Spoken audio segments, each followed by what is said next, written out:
എല്ലാവർക്കും പുതിയൊരു വീഡിയോയിലേക്ക് സ്വാഗതം. PNC മേക്കർ BSc നേഴ്സിംഗിൻ്റെ സെക്കൻഡ് അലോട്ട്മെൻറ്റ് പബ്ലിഷ് ചെയ്തിട്ടുണ്ട്. സോ അപ്പോൾ നിങ്ങൾക്ക് കാണാനായിട്ട് സാധിക്കും.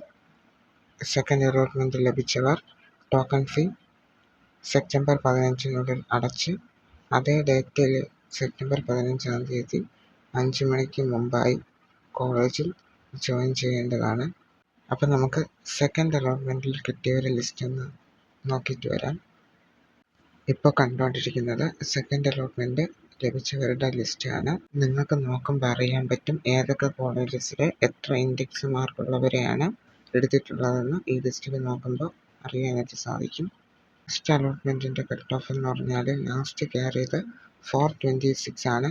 പക്ഷേ സെക്കൻഡ് അലോട്ട്മെൻറ്റ് ഇത് നോക്കുമ്പോൾ ലാസ്റ്റ് കട്ട് ഓഫ് എന്ന് പറഞ്ഞാൽ ഒരു 423, 424 റേഞ്ച് വരെ എന്ത് ചെയ്തിട്ടുണ്ട്, കിട്ടിയിട്ടുണ്ട്. അപ്പോൾ ഫസ്റ്റ് അലോട്ട്മെൻറ്റിൽ പറഞ്ഞ അതേ പ്രോസസ്സാണ് സെക്കൻഡ് അലോട്ട്മെൻറ്റിൽ ചെയ്യേണ്ടത്. അലോട്ട്മെൻറ്റ് കിട്ടി ടോക്കൺ ഫീ അടച്ച് കോളേജിൽ ജോയിൻ ചെയ്താൽ അത് പെർമനൻ്റ് ആവുകയും പിന്നെ PNC മേക്കിൻ്റെ ലിസ്റ്റിൽ നിന്നും നിങ്ങളുടെ ആപ്ലിക്കേഷൻ റിമൂവ് ചെയ്യുകയും ചെയ്യും. കിട്ടിയ കോളേജ് സാറ്റിസ്ഫൈഡ് ആണെങ്കിൽ ടോക്കൺ ഫീ അടച്ച് കോളേജിൽ ജോയിൻ ചെയ്യണം. അല്ലാത്തവർ ടോക്കൺ ഫീ മാത്രം അടച്ച് നെക്സ്റ്റ് അലോട്ട്മെൻറ്റിനായിട്ട് വെയിറ്റ് ചെയ്യുക. കോളേജിൽ ജോയിൻ ചെയ്തില്ലെങ്കിൽ നിങ്ങൾക്ക് കിട്ടിയ സീറ്റ് ക്യാൻസൽ ആവുന്നതായിരിക്കും. പുതിയതായിട്ട് സീറ്റ് കിട്ടിയവർ ടോക്കൺ ഫീ അടക്കണം.